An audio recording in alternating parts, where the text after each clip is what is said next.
Okay, welcome back to the Messy City podcast. This is Kevin Klinkenberg. I have previously had on the show two ladies that we referred to as the Jennifers, and today we get two Matts that we just call the Matts. So the Matts and the Jennifers, ironically, kind of work in the same world with each other in architecture planning and this whole notion of pre-approved buildings. So it's a great pleasure to have Matthew Petty and Matthew Hoffman here on today. Welcome to the show. Thanks for having us. Thanks, Kevin. It's great to be here. Well, I want to get right into it, but before we get too deep into this discussion about pattern zones and pre-approved plans, I do think it's always helpful for people to get to know who you are and your background. And I know Matt Hoffman, you have a more conventional background, probably more like me in the sense that you come from architecture in that world. And Matthew Petty, you're much more interesting. So I'm going to start with you. Not Hoffman. It's not to say you're not interesting, but I know architects. So, but Petty comes from like a whole different world. This is like a CNU cocktail party here. It's like, oh, just another architect. Moving on. Exactly. I mean, you can't shake a stick without hitting 20 architects there. So, but anyway, Matthew Petty, let's talk a little bit about your background because you're now doing this kind of consulting business and helping communities with the world of architecture and planning. But that was not where you came from originally. Yeah, it has been great the past couple of years to be focused on this full time. When Matt and I founded this company to work on it, it was after we had done a couple of prototype programs and we're starting to identify pre-approved buildings as what we think of as an emerging trend, a rapidly emerging trend among innovative jurisdictions. Before that, my background, and I think Matt's as well, really made this idea ripe for us, really fresh pickings for us. We both have a background that blends the private sector and government. And for me, I was a council member for almost 13 years, elected 4 times in Fayetteville, Arkansas. I loved serving, but ultimately, especially after the pandemic and seeing this trend among planning directors really come into fruition and wanting to focus on it full time, I felt like I needed to resign from the council in order to do a good job in the business. And with the business being so busy, I didn't have enough time left to do a good job, at least up to my own expectations of being a council member. Along the way, I've rubbed shoulders with tons of architects. Architects are my favorite people. I got my start in a community design studio. Actually, that's where Matt and I met. And between the council and the design studio, and then trying to do a small scale mixed use project on my own and learning about the development process, it was easy to see that permitting was such an important issue and potentially a solvable issue. And that's what we're trying to do with these sorts of programs. So before we get too far into that, I do think it's interesting to share your experience developing a building. I talk with a lot of people who are rookie developers or people who would like to get into development. And obviously that kind of led to your passion to doing what you're doing now. But could you talk for a minute about that experience of building a small mixed use building in Fayetteville? Yeah, well, I learned a ton, and I was fortunate enough as a successful project. And even though I had to wait a few years before I really got paid out on that project, it was the best investment I made, both financially and in terms of my education. And to be able to see both sides really equipped me with the ability in my role as a council member to determine if the things people were complaining about or advocating for were really legitimate. And when I took on that project, I didn't really expect that was going to be something I learned. When I took on that project, it was really halfway out of spite. And, the other half just agreed to be able to pay off my own student loans. When I say I did that project out of spite, I considered it a duty as being a council member at the time to advocate for better design and for better urban design and better site design with developers. And I would try to do that a lot, especially as an urbanist and especially as a younger person.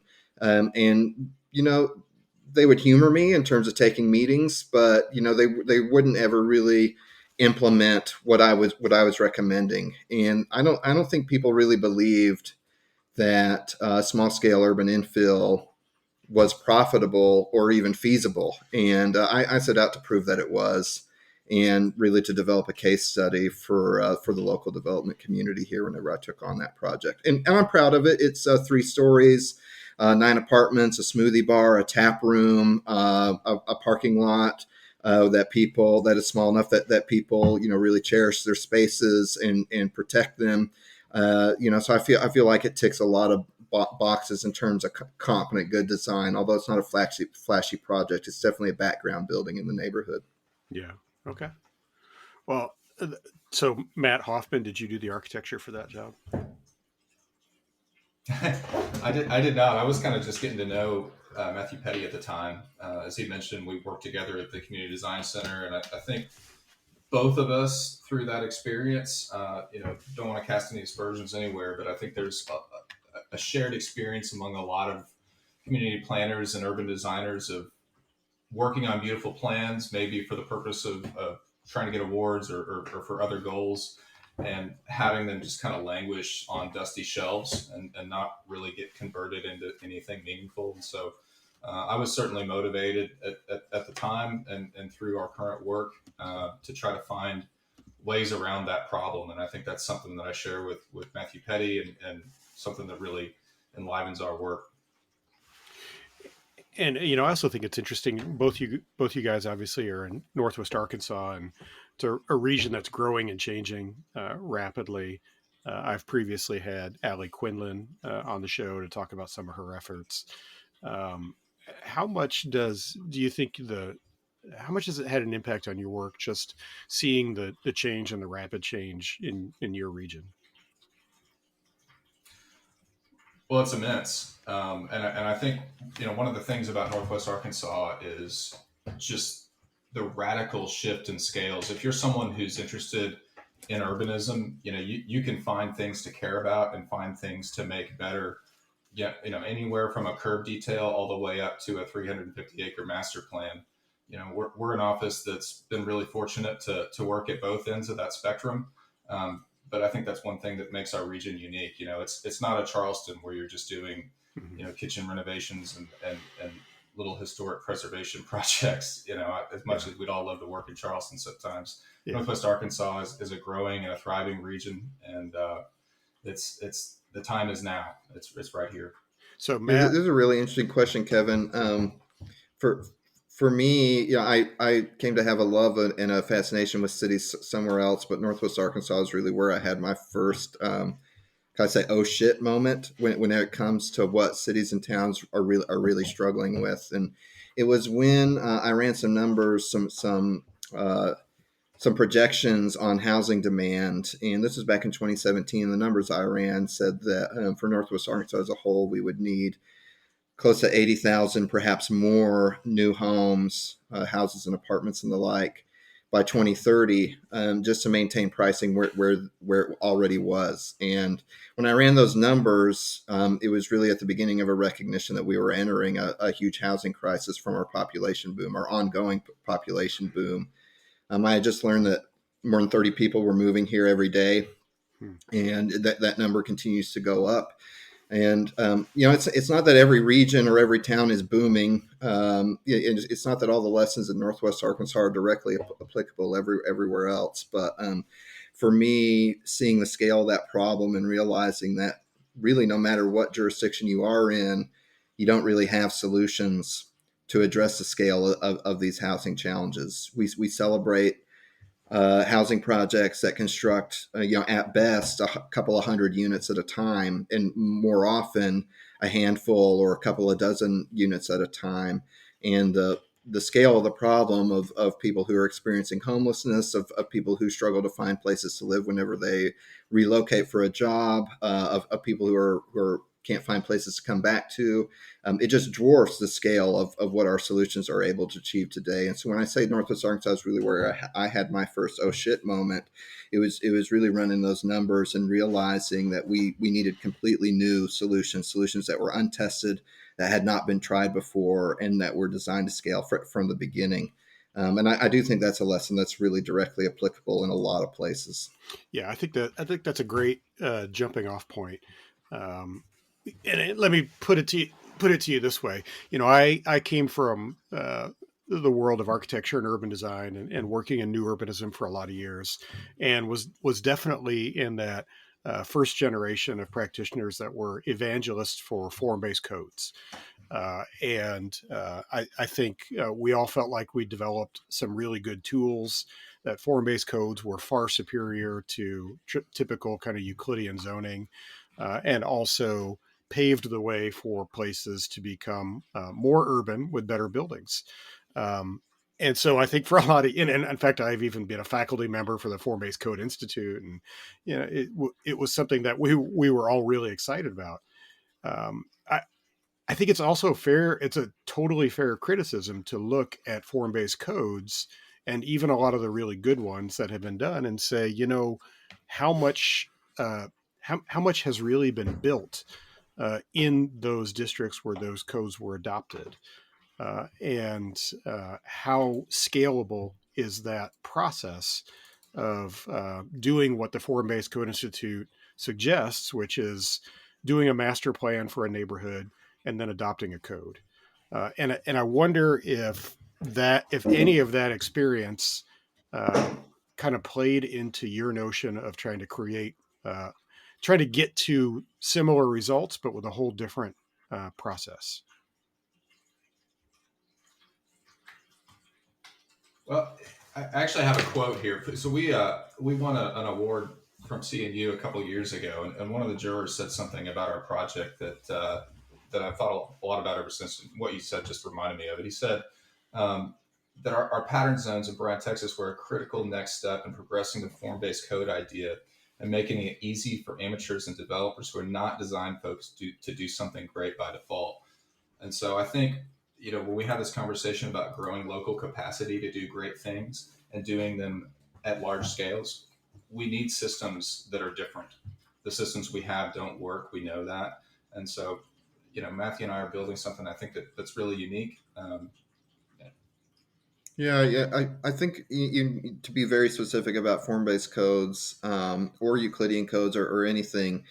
What we're trying to do, on a strict basis, could be implemented within any code regime. But we would never tell anybody. In fact, we tell people all the time that they should adopt form-based codes. If they're struggling with issues that form-based codes will solve, and so many communities are, they should have them.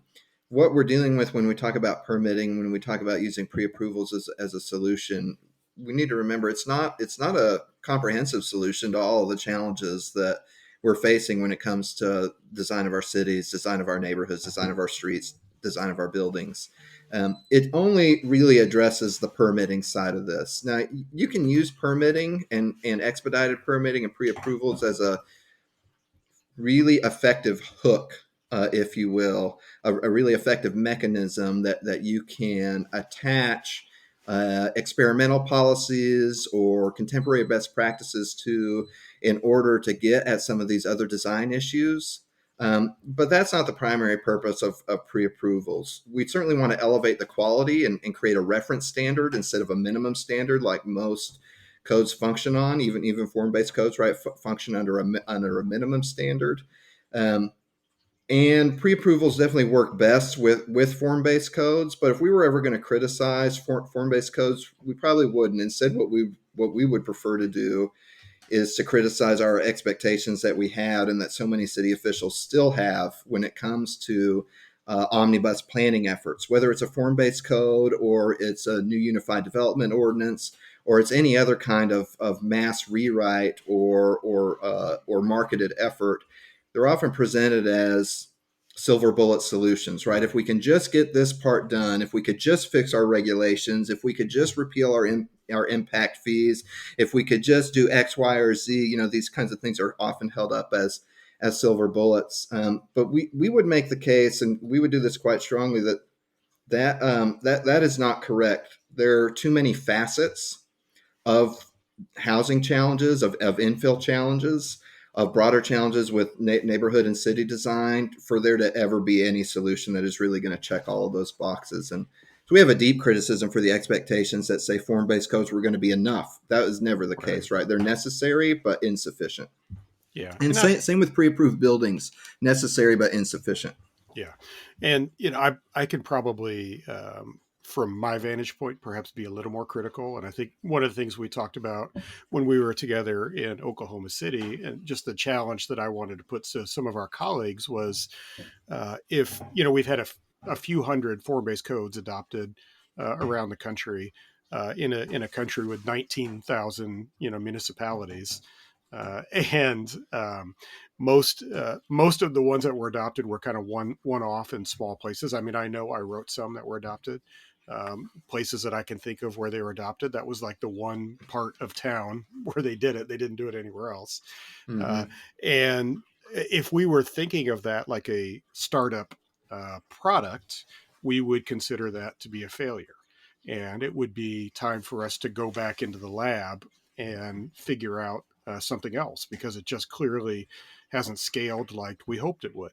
And there are a lot of reasons for that. And it's not to criticize the effort. The effort was needed, and it was good. And you learn things by experimenting and doing things. So that's a very long way for me to give you an intro to talk about what exactly it is in your approach with the pattern zones that is new and different.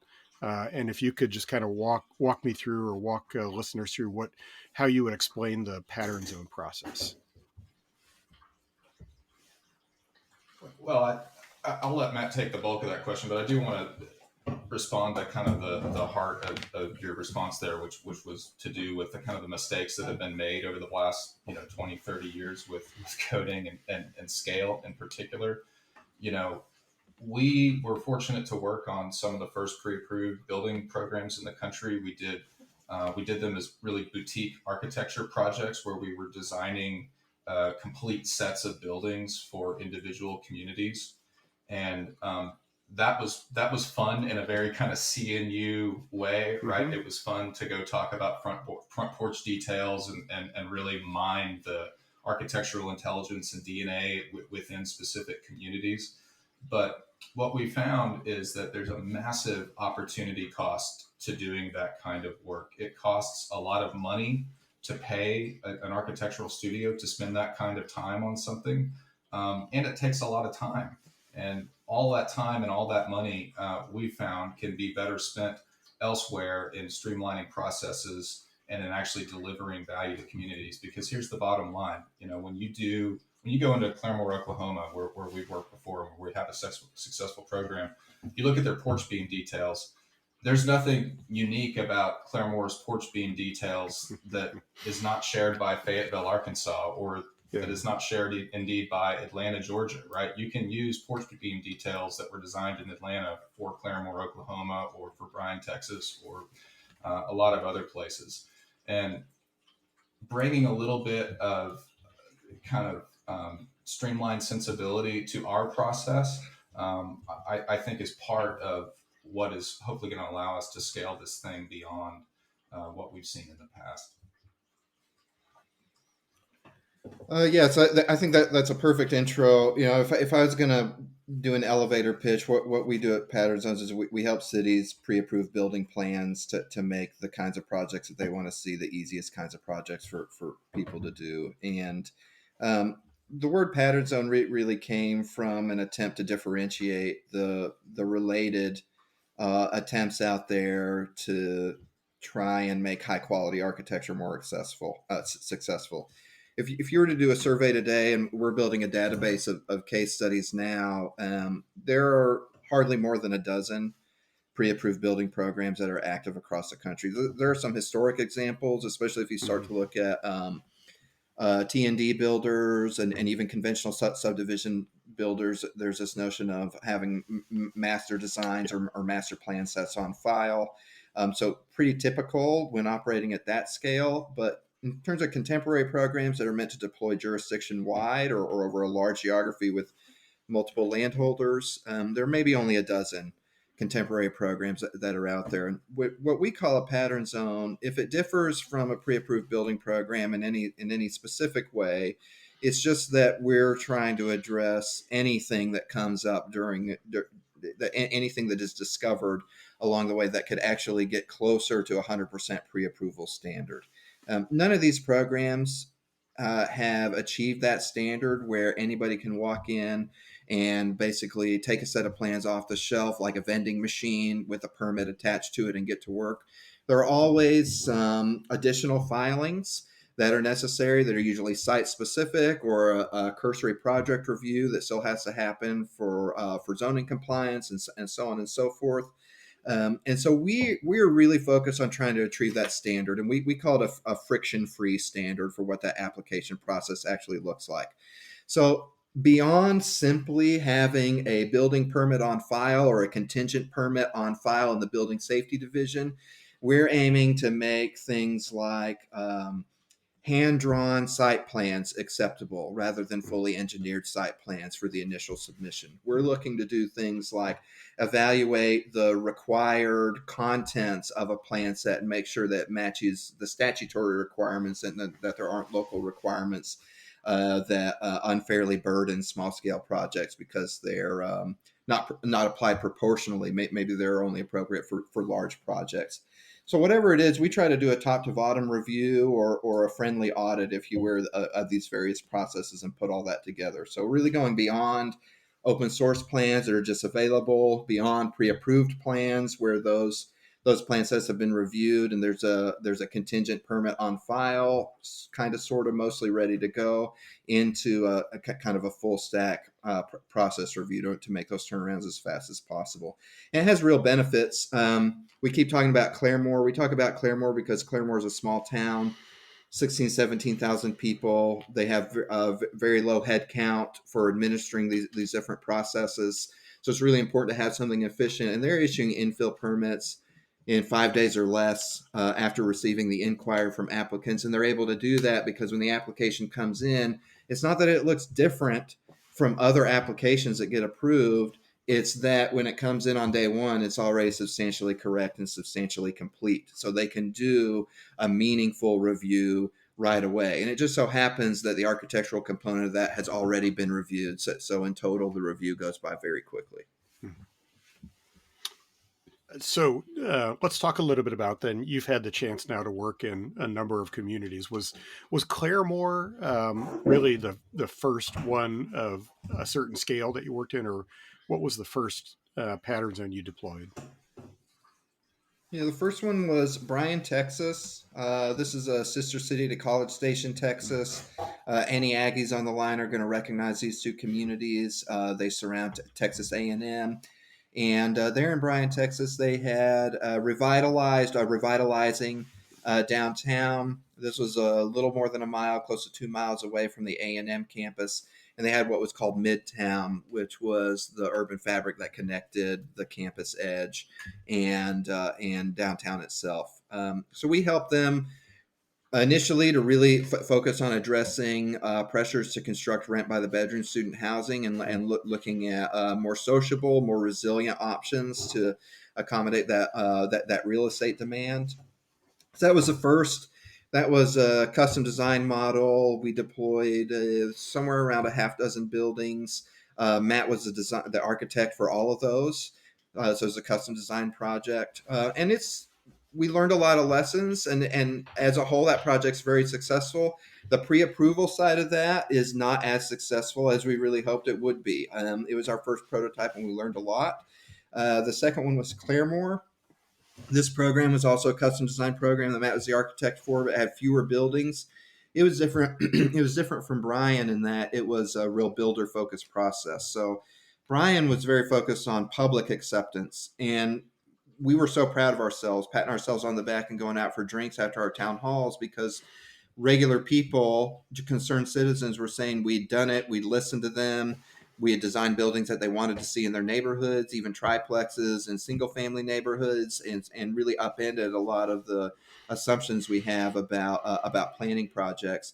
Claremore wanted to focus on, will the builders build this or not? And so we did a pilot project with the builders, and we focused on floor plans they liked, and so on and so forth. And then since then, we've totally changed our business model. We don't do custom designed architecture for these programs anymore, simply because it's not as cost effective for the clients. Now we actively recruit a catalog of buildings. We curate those buildings, and then we sublicense or relicense those to the jurisdictions, and that works out a lot better for them for a couple different reasons. They update their codes. They just don't like a building anymore. Whatever their reason is, they can just swap out the building, right? It's a license for a certain number of buildings instead of licensing specific buildings that have been custom designed for that community. And that can mean a lot of things for in terms of their confidence that the program is going to work and that it's adaptable. But it also means that we can do a lot more buildings instead of just a half dozen buildings or even fewer. Sometimes we can now do dozens of buildings for effectively the same costs because these buildings have already been designed. And we love this because we get to help architects make some money on designs they've already done that are really just sitting on a shelf but are still useful, that are still valuable, and we get to deploy those with a community that has housing challenges where either in a particular district or citywide or region-wide they've really got some pent-up demand, and this can help them meet that in a way that is acceptable to the community, that doesn't cause a backlash like maybe some more avant-garde or more contemporary infill projects might in a community that's not expecting it. Yeah. Yeah, the catalog approach has been really interesting learning about it this last few years that we've been deploying this new program. I think initially we were more concerned that regional applicability and sort of hyper local design details were going to be more of an issue than they were. But as we've worked across Oklahoma and Texas and now as far as Michigan and New Hampshire, what we found is that, a lot of the neighborhoods that people love in America weren't really built during the 19th century when people were doing, completely custom job built homes on every corner. A lot of them actually were built in the early part or the middle part of the 20th century when you could open up a catalog and buy a house for $900 and have it shipped to your lot. Yeah. So it turns out if you walk down the street in Lebanon, you see a lot of the same eave details that you see walking down a street in Overland Park, Kansas. And so, more of our job as planners and as urban designers has to do with the things that really matter more to people, which are, building types, what kinds of frontages do these buildings have? How wide are the lots? What are we doing with the program to advance the planning goals in the community that we're working with? Instead of, like I said before, spending a lot of time drawing architectural details that have already been put to the page for 20 years.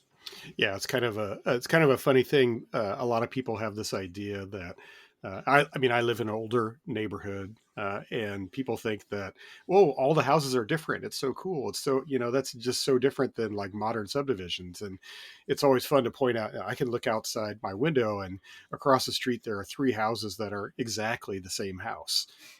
They might have a little different porch. Maybe they have a hip roof or a gable roof, but they're exactly the same house. And it was so common, just like you said, late 19th, early 20th century that, a neighborhood might just have like 4, 5, 6 different houses. And that was about it. And they were repeated and little details were tweaked here and there and roof lines, but often really the same house built over and over. So I think that's kind of a fascinating look at, how it transitioned to like the modern pattern zone approach. Yeah, and even in that example, when we look at historic neighborhoods and we compare those to conventional subdivisions, there's probably even still more variety in those catalog homes in our historic plats than there are in conventional subdivision Sure. developments today. This is one of the most common concerns, related to one of the most common concerns we hear from citizens, from architects, from city leaders who are considering programs like this. Is they say, well, isn't this just going to make everything the same? And it's a totally valid concern. There are a variety of ways to deal with it. We have some regulatory solutions for that kind of enforce variety when needed. But also, if you get the design right and Matt is a huge proponent of this, and we tell everybody, design comes first whenever we're curating this catalog and whenever we're helping clients shortlist their portfolio. If you get the design approach right, then there is a sense of familiarity that the portfolio can create that is actually quite charming and quite lovely to people who get to experience it. And when we're talking about this in meetings or in webinars or at conference presentations, we use the example of Paris quite a lot. And nobody goes to Paris and says, I'm never going again. All the buildings were the same. And there's the American corollary of the Main Street, right? Every Main Street out there looks the same, even down sometimes to the stores and the proportion of stores from one Main Street to another. And yet we all find them charming. We love to visit them. We visit them over and over again. And even as soon as we're done visiting one, we're making plans to visit the next. And so we definitely have this concern about sameness, but we do think design can solve it. And we do think that if we're honest in our observations, there is really a healthy sense of sameness, a healthy sense of familiarity, maybe even a design principle here for familiarity in favor of it, that is essential for placemaking and really making communities that people can put all of their love into. Yeah, I think people are often surprised when we have community meetings, when we have stakeholder group meetings, what we mean by when we say we're putting design at the center of the conversation. We literally will bring in sometimes dozens or even hundreds of 3D printed models of the buildings in our catalog to frame conversations around these. And the end product is drawings of those buildings. It's not this kind of Baroque code language that you need a land use attorney to understand. And that really speaks to people.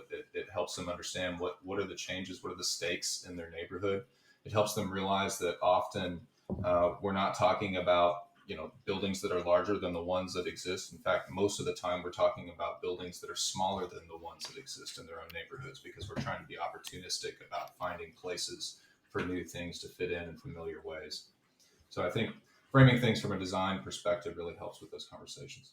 There's a real easy example here, Kevin. When Matt talks about how the deliverable is the buildings instead of a new paragraph of zoning language, it's profound what sort of a difference this makes. I mean, even to put yourself back in the shoes of somebody who has to write a code update for a community, and there are questions about what are the ideals and what is normal in practice, and how do we separate the ideals into edge cases and into what is going to be kind of the new business as usual, or what we hope will become the new business as usual. And so here's the easy example. You could be recoding a neighborhood, and you could have this question of what is the ideal height.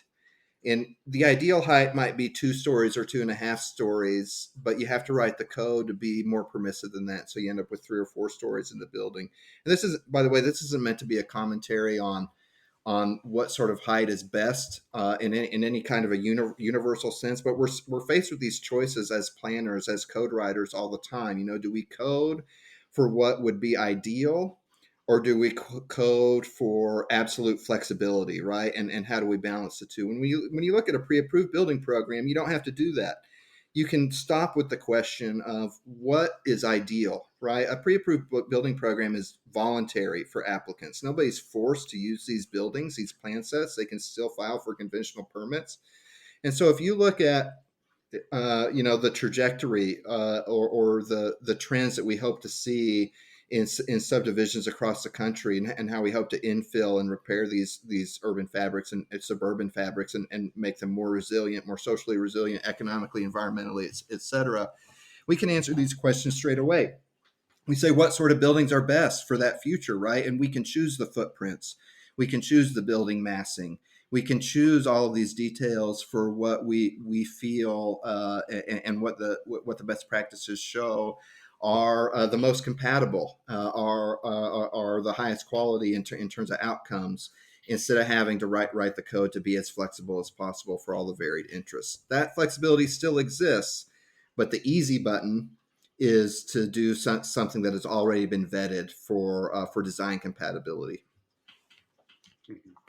Yeah, I think that's an important point to mention that this is voluntary, that you're not prescribing that every building has to be the way that you have laid out in the zones, that for somebody who wants something different or creative, they can still use a typical process to go through that and make that happen. This is kind of just like clearing the ground for simpler, more repeatable types that can be done, frankly, more affordably. And in fact, I would even say some of those folks who want something slightly different from what's in the catalog can still use our process. This is something that, we've got the benefit of a few implemented programs worth of experience now to learn about how these are done. And, the truth is, they don't always come out of the ground exactly like you drew them. And that's okay. Actually, that's better sometimes that it is that way. And so we've spent a good amount of time developing some processes that the city staff can understand and easily implement to allow reasonable changes to the buildings as they get permitted. Sometimes that's something as simple as a material change or a detail change. Sometimes it's dramatic as I think in one case in Claremore they actually attached two of our buildings together, which we never considered that someone might do, but they did it there, and there was a process in place for them to do that safely and get it permitted. So. Well, let's talk. I'd like to talk a little bit more about the experience in Claremore. I know when you presented on that in Oklahoma City, I was pretty astounded by what had happened already within the first year or two of the program. Could you talk about some of the numbers and the impact there? Yeah, I was just talking with their planning director before the holiday break. So they have 8 buildings completed and 35 more at some stage of the pipeline, whether that's their application's about to be approved or it's already coming out of the ground.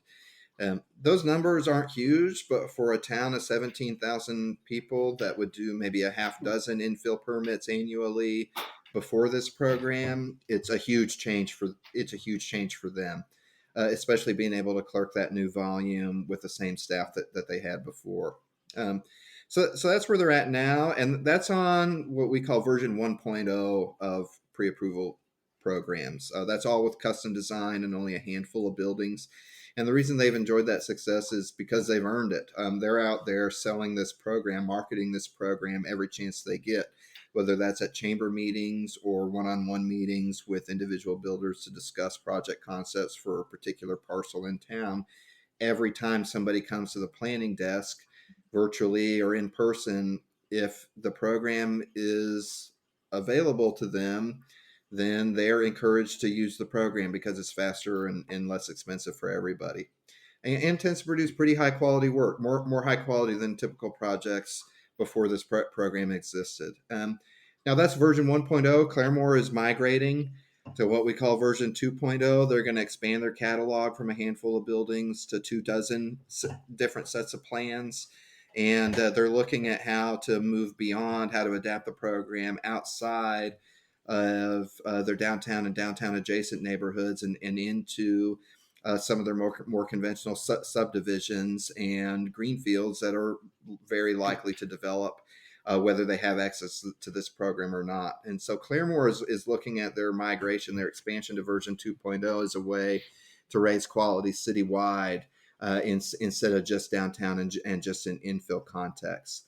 And that's really what our mission here is. Whenever with these programs is we're not trying. We haven't set our sights on creating utopian urban landscapes across the country. I mean, we love to see it. We love to visit those places that are master planned and actually controlled, and have such amazing outcomes. The kind of postcard quality outcomes that we all know, but that's not a realistic expectation when we talk about actually retrofitting our suburban environments and retrofitting our small town environments, or even our districts inside of our metros, no matter how innovative they are. These are going to be done by a lot of different people. When we imagine, the future of these districts, of these communities in 20 years or 30 years, they're going to be implemented by dozens or even hundreds of people, depending on how big these places are. And that means these programs really do have to accommodate a lot of different interests, a lot of different tastes, and a lot of different capacities to do really high quality work. Right? These programs need to be let's call them everyman programs, or permitting for that is available to almost anybody, that is accessible to almost anybody who has the attitude of not giving up and ready to figure out how to do one of these projects. And that means that we have to be prepared, that or we have to set a standard for ourselves that says, as long as these programs create outcomes that are measurably better than what would have happened without them, we really count that as a success, and put the utility of the program quite high. And this might be a little bit esoteric, but we feel it's really important at this stage of the trend to talk about, because with there only being a dozen or so programs like this across the country, but it being such a compelling trend among planners and among city leaders, we're at this really important stage where we need to understand that some programs aren't going to work as well as others, because we're all experimenting, and we've got to learn all those lessons and make sure that these programs get better and better. So we're super excited about Claremore wanting to expand potentially citywide to look at how to do better subdivisions alongside better infill, because we think pre-approvals is really a technology that can be applied in both conditions. Yeah, it's no secret that most neighborhoods are designed by civil engineers, most unfortunately, and most houses are designed by contractors. Only about 2% of homes in the country right now are actually designed by architects. So, in a nutshell, you might think of this program as a way to kind of redo the process and give architects and urban designers a seat at that table that they really haven't had ever, if not for the last 60 or 80 years. Yeah. Yeah. And I think it's, I love what you're talking about with version 2.0, because one of the questions I always had with some of the version 1.0, not just yours, but other practitioners that I've seen in different parts of the country, was this idea of kind of like curating a custom design set of houses or building types for every community that wants to do that. That again, it kind of gets to that place where it's like, is that scalable?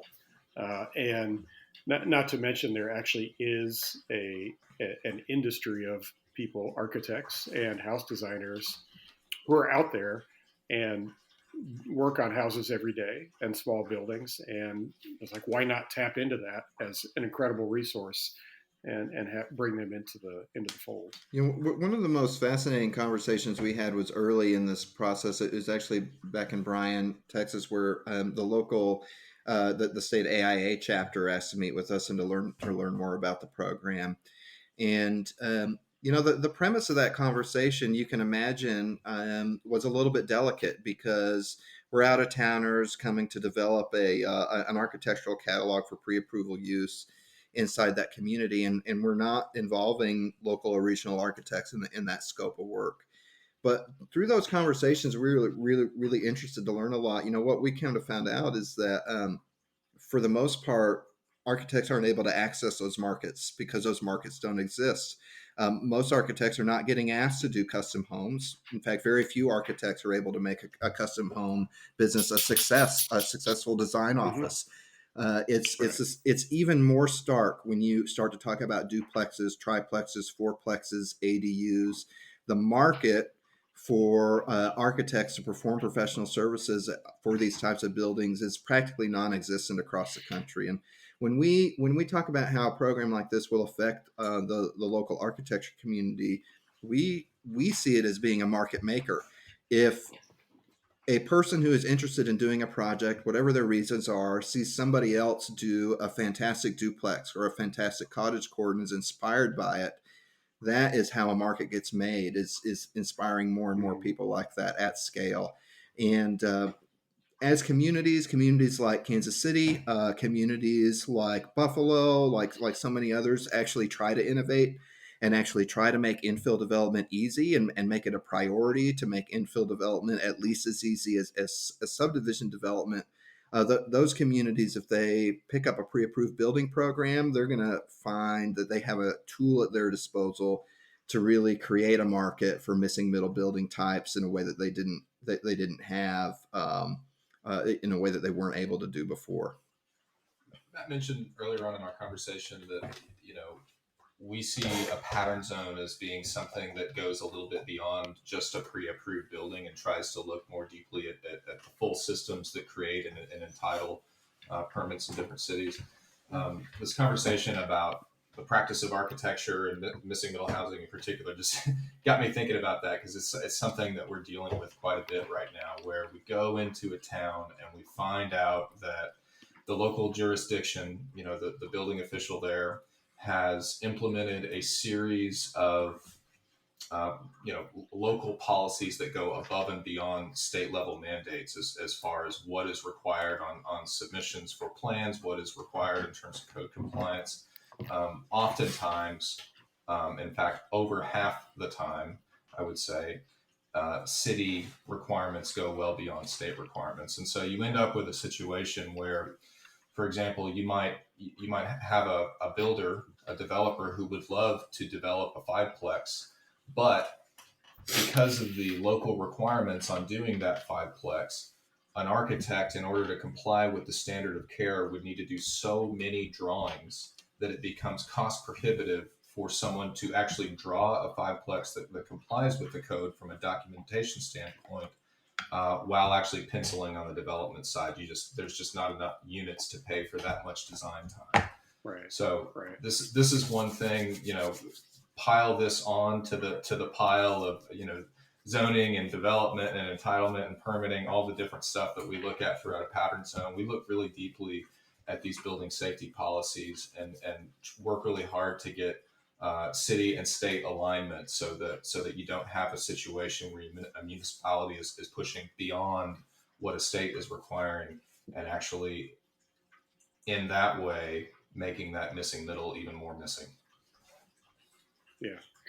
It's interesting, Matt, thinking about your own path as an architect. And I think about my trajectory when I came out of college, and I worked mostly on institutional and commercial projects, like you see in most architecture firms.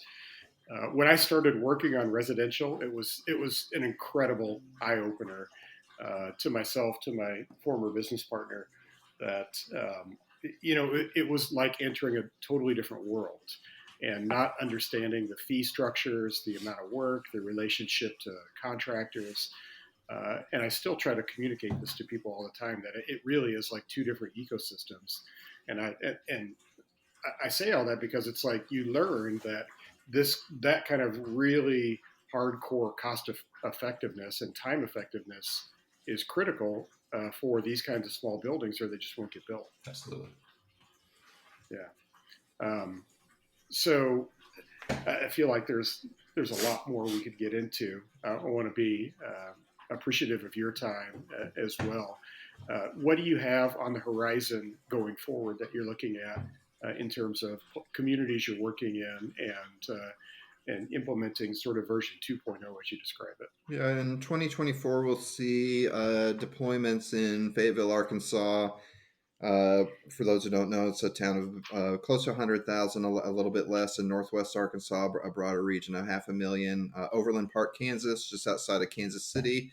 Lebanon, New Hampshire, small town of about 17,000 people, and on the west side of the state there. Claremore is going to migrate. And then we're especially excited. We don't know if this will deploy next year, but we're especially excited about work we're doing with the Michigan State Land Bank.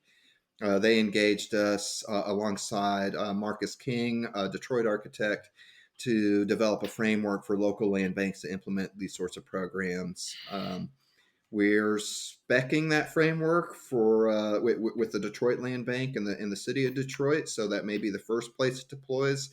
But the state land bank has a goal of seeing local and county land banks across the state use this technology to help facilitate transactions on land banked parcels, which are notoriously difficult to sell, especially whenever they're trying to qualify the buyers.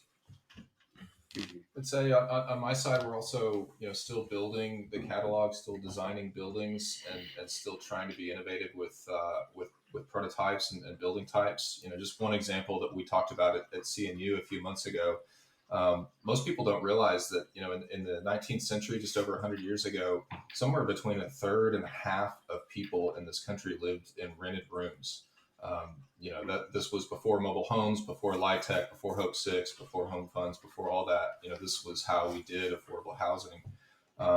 These were buildings that not always, but sometimes were really dignified, and I think it's something that with a little bit of ingenuity and some good conversations between us and fire marshals and building safety officials, we're excited to kind of reopen that conversation about boarding houses and lodging houses and see what we can do to be innovative in that space. Because, as I'm sure you're aware of, affordable housing is like the first or second question we get asked every single place that we go.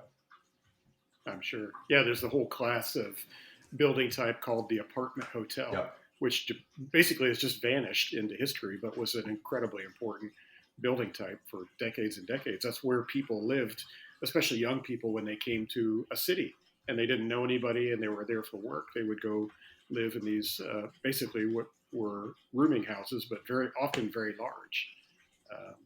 What do you think is the upper bounds on the size of a building that you could handle through a program like this? Obviously, you can do single-family houses, duplexes. Where do you think what's the upper bound? Well, I think there's two questions there. There's what could we do and what should we do, right? So we're drawing these maps when we get into a community about, okay, here's the study area, and then we're kind of narrowing that down into the actual area of implementation. We'll often carve out main streets and signature corners. These are places that maybe should be reserved for custom architectural works. Either civic sites or just really intense commercial areas that might not be appropriate for this kind of work. So that's the should. What could we do is obviously there are fewer limits, but the limits are much harder when we do find them, and they're entirely code based. And so I don't want to bore your listeners to tears and talk about overlapping limits on architectural stamping rules versus building code documentation rules, but the way in which those things interact is one of the most critical things that we look at when we start with one of these programs. And I think generally speaking, our adherence to design and our perspective about trying to maintain familiarity within the neighborhoods that we're working in sends us in a direction that is maybe on the medium side to a little bit smaller side of what's currently there. And that's also coincidentally a happy place in that overlapping matrix of different codes that we have to handle. So that tends to be our happy spot. I don't know if that answers your question. Does that make sense? Yeah, sure. I would say, Kevin, we're desperate. We're preoccupied really with how to make these programs work for middle scale buildings, especially apartment buildings and neighborhood scale mixed use. We think that is kind of the pinnacle of where this technology, if you consider policies and programs to be technology like we do, like we're talking of them in this podcast, that's what we think the pinnacle of the technology is. It's not there yet. A client who has an innovative attitude could take it there. We get all of our clients ask us to figure that out. And right now, what we tell everybody is, let's get started with smaller buildings that have simpler permitting requirements, and then let's expand the program later after the fact. And we think that's not just wise.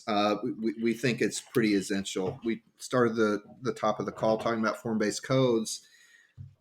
Some of the challenges that you see with form-based codes are the same with these sorts of programs, meaning it's just new, right? You have to take a staff who is already responsible for administering a code base in a jurisdiction, and you're giving them a new program, and there are multiple divisions involved in most cases.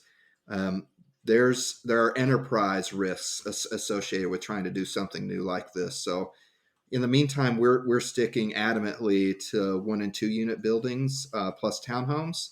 And in the future, maybe as soon as 2025, we really hope to be in middle scale stuff. But we don't think pre-approvals ever go beyond that.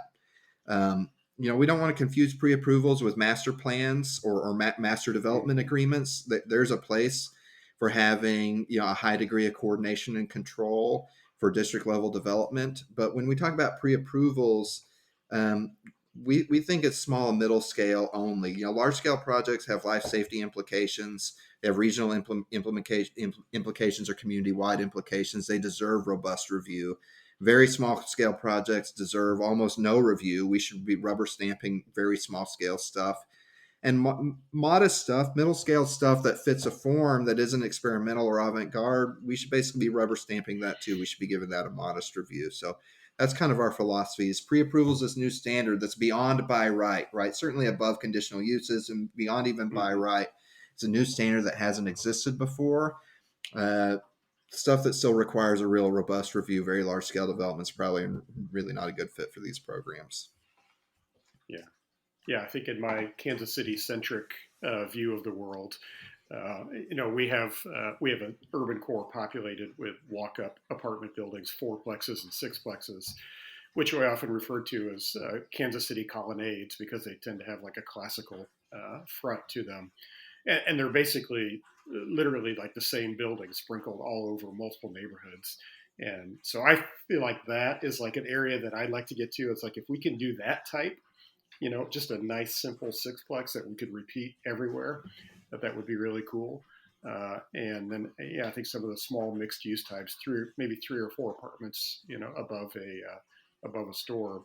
But you're right. Beyond that, there are serious other implications, especially building codes, that you have to take into consideration. Yeah, and by the way, there is a path forward on all this. Like building codes off the shelf are not well suited to these, but every building official and most jurisdictions in most states have the authority to make these changes with appropriate consideration and deliberation along the way. So there really is a way forward. If Kansas City wants to see more of those colonnade buildings, and those are my favorite, that Kansas City building type. They're so iconic. All Kansas City needs to do, they've already fixed the rules from what we can tell, is pre-approve those sorts of buildings, tailor the rules to that sort of building, and I guess probably also build up a concrete factory to make those columns widely available once more. But other than that, there's not much standing in the way of that building type. Yeah.